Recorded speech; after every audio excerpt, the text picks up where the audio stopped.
Hello student, last lecture में हमने बात करी थी ब्लड सर्कुलेशन के बारे में। आज हम बात करने वाले हैं ब्लड के बारे में। ब्लड होता क्या उसके बारे में बात करेंगे। सबसे पहले हम देखते हैं ब्लड यानी बोलते हैं रक्त। ब्लड के बारे में थोड़ा सा बेसिक सा नॉलेज देखते हैं हम। सबसे पहले हम बात करते हैं ब्लड क्या होता है। एक प्रकार का कनेक्टिव टिश्यू होता है, यानी कि संयोजी ऊतक होता है। संयोजी ऊतक होता है और ये क्या करता है, हमारे बॉडी में पोषक तत्वों को और अपशिष्ट पदार्थों को क्या करता है, परिवहन करने का काम करता है। और हम बात करते हैं ब्लड को मुख्यतः दो भागों में बांटा गया है, लिक्विड पार्ट और सॉलिड पार्ट। लिक्विड पार्ट में हम किसको शामिल करते हैं, प्लाज्मा को। और सॉलिड पार्ट में क्या पाया जाता है, सेल्स यानी कोशिकाओं के बारे में बात करते हैं हम। लिक्विड पार्ट में जो प्लाज्मा होता है वो कितना प्रतिशत होता है, 55%। और जो सॉलिड पार्ट होता है ब्लड का और जिसमें कोशिकाएं पाई जाती है वो कितना प्रतिशत होता है, 45%। आगे हम बात करते हैं जो प्लाज्मा वाला भाग है उसमें 92% तो क्या पाया जाता है, वाटर यानी जल पाया जाता है। और बाकी 8% में क्या पाया जाता है, ऑर्गेनिक और इनऑर्गेनिक सब्सटेंस पदार्थ पाए जाते हैं, यानी कार्बनिक और अकार्बनिक पदार्थ पाए जाते हैं।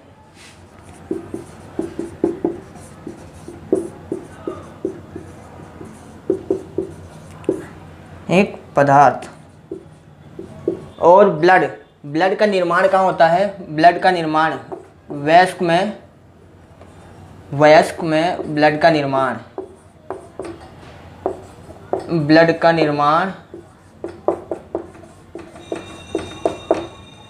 कहाँ होता है, रेड बोन मेरो में होता है। कहाँ होता है, रेड बोन मेरो में होता है, यानी कि लाल अस्थि मज्जा में। और देखा जाए जब हम भ्रूण अवस्था में होते हैं या शिशु अवस्था में होते हैं उस समय ब्लड का निर्माण कहाँ होता है, हमारे प्लीहा यानी कि स्प्लीन में होता है।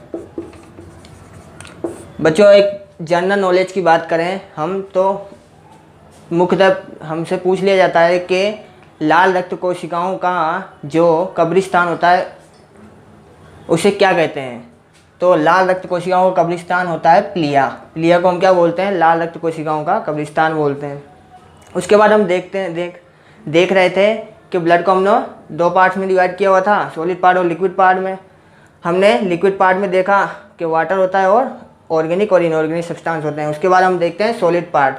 सॉलिड पार्ट में हम किसके बारे में बात करते हैं, कोशिकाओं के बारे में या सेल्स के बारे में। सेल्स से मिलकर बना होता है। और सेल्स कितने प्रकार की सेल्स पाई जाती है, सॉलिड पार्ट के अंदर 3 प्रकार की सेल्स पाई जाती है। कौन कौन सी, आरबीसी, डब्ल्यूबीसी और प्लेटलेट्स। आरबीसी को हिंदी में क्या बोलते हैं, लाल रक्त कणिका बोल रहे हैं, कोशिकाएं बोल रहे हैं। और रेड ब्लड सेल बोलते हैं। इसी प्रकार डब्ल्यूबीसी को क्या बोलते हैं, वाइट ब्लड सेल यानी कि श्वेत रुधिर कणिका बोलते हैं।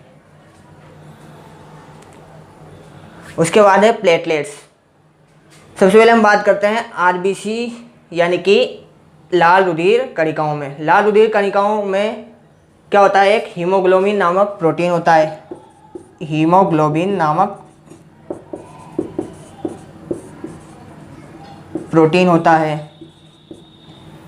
हीमोग्लोबिन प्रोटीन क्या करता है, ये ब्लड के अंदर ऑक्सीजन और CO2 का क्या करता है, ट्रांसपोर्टेशन यानी परिवहन करता है। और इस हीमोग्लोबिन का रंग कैसा होता है, लाल होता है। इसी के कारण क्या होता है, जो हमारे ब्लड का रंग है, कलर है, वो किस प्रकार का दिखाई देता है, लाल कलर का दिखाई देता है, रेड कलर का दिखाई देता है। उसके बाद हम बात करते हैं डब्ल्यूबीसी क्या होता है, वाइट कलर का होता है। क्यों, क्योंकि इसमें हीमोग्लोबिन क्या होता है, अनुपस्थित होता है। और WBC मुख्यतः हमारे प्रतिरक्षा तंत्र का एक भाग होता है, प्रतिरक्षा तंत्र निर्माण में का कार्य करता है। और WBC को दो भागों में डिवाइड किया हुआ है, रखा है ग्रेन्युलोसाइट और अग्रेन्युलोसाइट, यानी कि कणिका अणु और अकणिका अणु।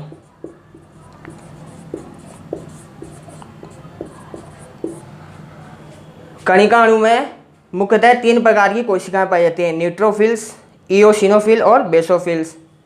बच्चों इनको हिंदी में भी न्यूट्रोफिल्स और इओसिनोफिल और बेसोफिल ही बोलते हैं। और अग्रेन्युलोसाइट यानी अकणिका अणु को, इसमें 2 प्रकार की कोशिका पाई जाती है, लिम्फोसाइट्स और मोनोसाइट। सबसे पहले हम बात करते हैं न्यूट्रोफिल्स। न्यूट्रोफिल क्या होती है, इनके नंबर्स क्या होता है, हमारे नंबर्स क्या होता है, ज़्यादा होता है। सबसे ज़्यादा न्यूट्रोफिल सेल्स पाई जाती है, न्यूट्रोफिल WBC पाई जाती है। उसके बाद इओसिनोफिल और बेसोफिल्स।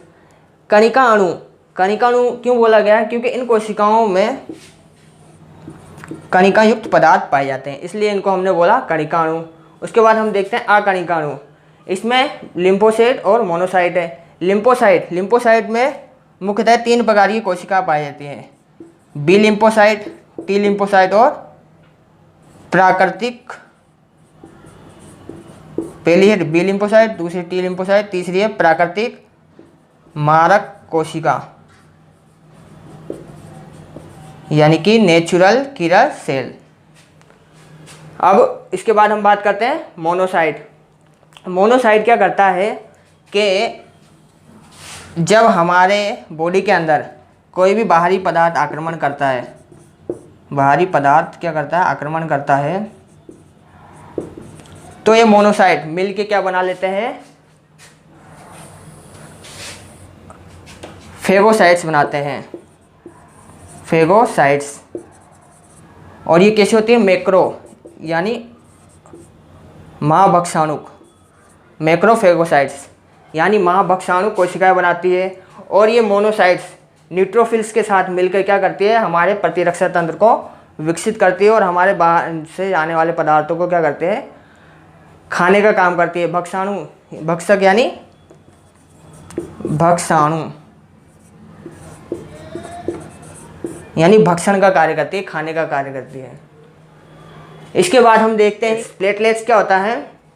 प्लेटलेट्स हमारे बॉडी में रक्त का थक्का बनाने में काम आता है, ब्लड क्लोटिंग में, ब्लड क्लोटिंग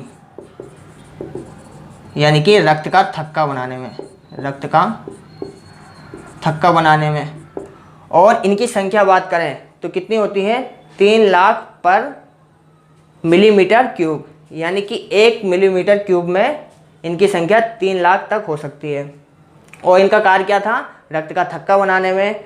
और इनका जीवन काल की बात करेंगे, लाइफ स्पैन कितने दिन का होता है, 10 दिन तक, केवल 10 दिन तक क्या रहती है, जीवित रहती है। जिस प्रकार RBC है, रेड ब्लड सेल, ये कितने दिन तक जीवित रहती है, 120 दिन तक, यानी इसका जीवन काल, लाइफ स्पैन कितने दिन का होता है, 120 दिन का। और प्लेटलेट्स का लाइफ स्पैन कितने दिन का होता है, 10 दिन का होता है। अब हम बात करेंगे कि ब्लड का कार्य क्या होता है।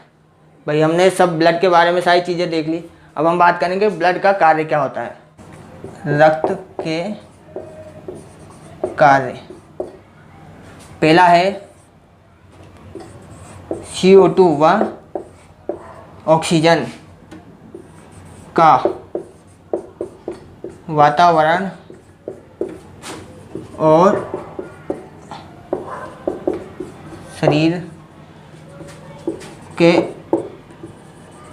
ऊतकों तक परिवहन करना। दूसरा कार्य हो गया कि पोषक पदार्थों का परिवहन करना, पोषक पदार्थों का परिवहन करना। तीसरा कार्य हो गया शरीर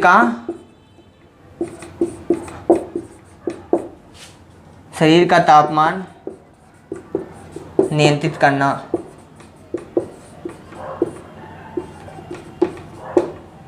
चौथा कार्य हो गया शरीर का पीएच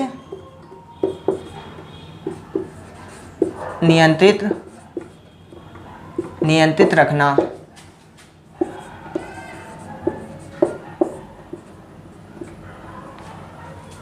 उसके बाद पांचवा कार्य हो गया शरीर में बनने वाले अपशिष्ट पदार्थों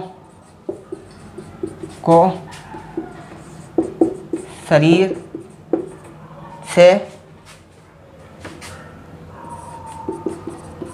बाहर निकालने